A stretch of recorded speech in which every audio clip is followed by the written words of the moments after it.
The conflict in Ukraine has reached a breaking point, marking the gradual shift of the initiative on the battlefield to Russia and a growing disarray among the supporters of Kiev. Since mid-2023, Kiev's forces have thrown away an incredible amount of military equipment and manpower in fruitless attempts to break through the Russian defense in the southern sector of the front line. NATO-equipped and NATO-trained detachments planned to carry out a victorious march on Crimea, but ended up in unmarked graves all around the Donbas steppe. The butchery of Ukrainian reserves organized by the Kiev leadership and its foreign advisors led to the capture of only a few empty villages in the gray zone.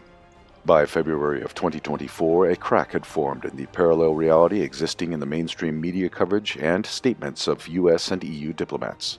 Hopes of sponsors of Kiev to skim the cream off the Russian defeat on the battlefield and the collapse of its statehood were destroyed. The cost of the conflict is growing day by day. In turn, the Russian economy that they wanted to throw into the Stone Age seems to be doing much better than anybody among mainstream economic analysts even allowed themselves to think about. The Biden administration has been struggling to push the new aid package to Zelensky and hangers-on. The fixation of the Biden team on Ukraine instead of dealing with internal economic and social challenges plays into the hands of his opponents in the upcoming presidential election.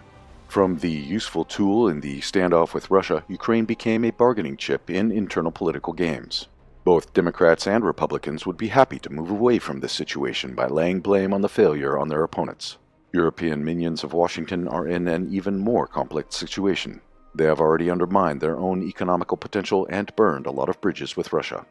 These are highlighted by the collapse of the Ukrainian attempts to keep control of Avdeevka, which is strategically located close to the city of Donetsk. In the past 24 hours, Russian units were able to split the remaining Ukrainian forces into two isolated groups from the northeastern direction. Russian units took control of the Zenit fortified area on the territory of the former air defense base, as well as entered the so-called Brevno, Vinogradniki, and Chebrezhka. Parts of Kiev troops deployed there are fleeing their positions or surrendering to the Russians.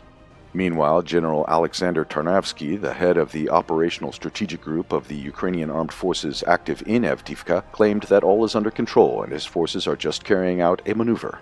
Apparently, the next stage will be to claim that nobody even wanted to control that unimportant town, and the entire situation was an epic success.